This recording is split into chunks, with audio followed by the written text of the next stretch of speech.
दुर्गा सप्तशती के अंतर्गत 12वें अध्याय का अध्ययन। देवी बोली, देवताओं, जो एकाग्रचित होकर प्रतिदिन इन स्तुतियों से मेरा स्तवन करेगा, उसकी सारी बाधा मैं निश्चय ही दूर कर दूंगी। जो मधु कैटभ का नाश, महिषासुर का वध तथा शुंभ और निशुंभ के संहार के प्रसंग का पाठ करेंगे तथा अष्टमी, चतुर्दशी और नवमी को भी जो एकाग्रचित हो भक्ति पूर्वक मेरे उत्तम आत्मा का श्रवण करेंगे, उन्हें कोई पाप नहीं छू सकेगा। उन पर पाप जनित आपत्तियां भी नहीं आएंगी। उनके घर में कभी दरिद्रता नहीं होगी तथा उनको कभी प्रेमी जनों के विछोह का कष्ट भी नहीं भोगना पड़ेगा। इतना ही नहीं, उन्हें शत्रु से, लुटेरों से, राजा से, शस्त्र से, अग्नि से तथा जल की राशि से भी कभी भय नहीं होगा। इसलिए सबको एकाग्रचित होकर भक्ति पूर्वक मेरे इस महात्म्य को सदा पढ़ना और सुनना चाहिए। यह परम कल्याणकारक है। मेरा महात्म्य महामारी जनित समस्त उपद्रवों तथा आध्यात्मिक आदि तीनों प्रकार के उत्पातों को शांत करने वाला है।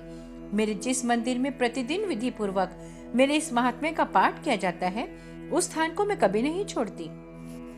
वहाँ सदा ही मेरा सन्निधान बना रहता है।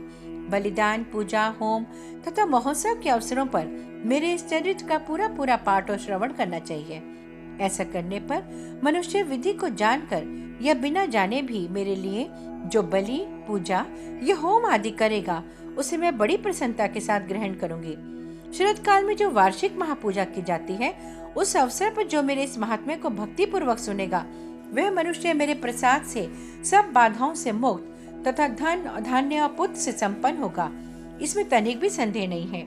मेरे इस महात्म्य, मेरे प्रादुर्भाव की सुंदर कथाएं तथा युद्ध में किए हुए मेरे पराक्रम सुनने से मनुष्य निर्भय हो जाता है। मेरे महात्म्य का श्रवण करने वाले पुरुषों के शत्रु नष्ट हो जाते हैं। उन्हें कल्याण की प्राप्ति तथा उनका कुल आनंदित रहता है। सर्वत्र शांति कर्म में बुरे स्वप्न दिखाई देने पर तथा ग्रह जनित भयंकर पीड़ा उपस्थित होने पर मेरा महात्म्य श्रवण करना चाहिए। इससे सब विघ्न तथा भयंकर ग्रह पीड़ाएं शांत हो जाती हैं और मनुष्यों द्वारा देखा हुआ दुस्वप्न शुभ स्वप्न में परिवर्तित हो जाता है। बाल ग्रहों से आक्रांत हुए बालकों के लिए यह महात्म्य शांति कारक है तथा मनुष्यों के संगठन में फूट होने पर यह अच्छी प्रकार मित्रता कराने वाला होता है। यह महात्म्य समस्त दुराचारियों के बल का नाश करने वाला है। इसके पाठ मात्र से राक्षसों, भूतों तथा पिशाचों का नाश हो जाता है। मेरे ये सब महात्म्य मेरे सामीप्य की प्राप्ति कराने वाला है। सम्यक प्रकार पुष्प, अर्घ, धूप, दीप, गंध आदि उत्तम सामग्रियों द्वारा पूजन करने से, ब्राह्मणों को भोजन कराने से, होम करने से, प्रतिदिन अभिषेक करने से, नाना प्रकार के अन्य भोगों का अर्पण करने से तथा दान देने आदि से 1 वर्ष तक जो मेरी आराधना की जाती है और उससे मुझे जितनी प्रसन्नता होती है, उतनी प्रसन्नता मेरे इस उत्तम चरित्र का एक बार श्रवण करने मात्र से हो जाती है। यह महात्म्य श्रवण करने पर पापों को हर लेता और आरोग्य प्रदान करता है। मेरे प्रादुर्भाव का कीर्तन समस्त भूतों से रक्षा करता है तथा मेरा युद्ध विषयक चरित्र दुष्ट दैत्यों का संहार करने वाला है। इसके श्रवण करने पर मनुष्यों को शत्रुओं का भय नहीं रहता। देवताओं, तुमने और ब्रह्मर्षि ने जो मेरी स्तुतियां की हैं तथा ब्रह्मा जी ने जो स्तुतियां की हैं, वे सभी कल्याणमयी बुद्धि प्रदान करती हैं। वन में, सूने मार्ग में अथवा दावानल से घिर जाने पर, निर्जन स्थान में, लुटेरों के दाव में पड़ जाने पर या शत्रुओं से पकड़े जाने पर या जंगल में सिंह, व्याघ्र या जंगली हाथियों के पीछा करने पर, कुपित राजा के आदेश से वध या बंधन के स्थान में ले जाए जाने पर तथा महासागर में नाव पर बैठने के बाद भारी तूफान से नाव के डगमग होने पर और अत्यंत भयंकर युद्ध में शस्त्रों का प्रहार होने पर अथवा वेदना से पीड़ित होने पर, बहुना सभी भयानक बाधाओं के उपस्थित होने पर जो मेरे इस चरित्र का स्मरण करता है, वह मनुष्य संकट से मुक्त हो जाता है। मेरे प्रभाव से सिंह आदि हिंसक जंतु नष्ट हो जाते हैं तथा लुटेरे और शत्रु भी मेरे चरित्र का स्मरण करने वाले पुरुष से दूर भागते हैं। ऋषि कहते हैं, यूं कहकर प्रचंड पराक्रम वाली भगवती चंडिका सब देवताओं के देखते देखते वहीं अंतर्ध्यान हो गईं। फिर समस्त देवता भी शत्रुओं के मारे जाने से निर्भय हो पहले की भांति यज्ञ भाग का उपभोग करते हुए अपने अपने अधिकार का पालन करने लगे।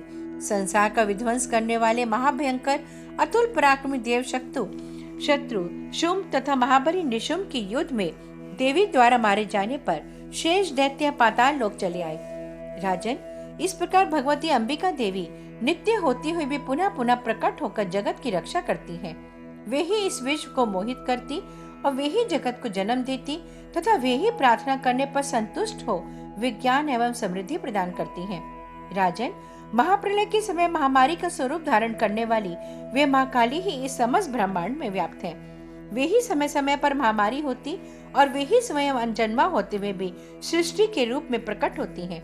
वे सनातनी देवी ही समय अनुसार संपूर्ण भूतों की रक्षा करती हैं। मनुष्यों के अभ्युदय के समय वे ही घर में लक्ष्मी के रूप में स्थित हो उन्नति प्रदान करती हैं और वे ही अभाव के साथ दरिद्रता बनकर विनाश का कारण होती हैं। पुष्प, धूप और गंध आदि से पूजन करके उनकी स्तुति करने पर वे धन, पुत्र, धार्मिक बुद्धि तथा उत्तम गति प्रदान करती हैं। इस प्रकार श्री मार्कंडेय पुराण में सार्वणिक मनवंतर की कथा के अंतर्गत देवी महात्म्य में फल स्तुति नामक 12वां अध्याय पूरा हुआ।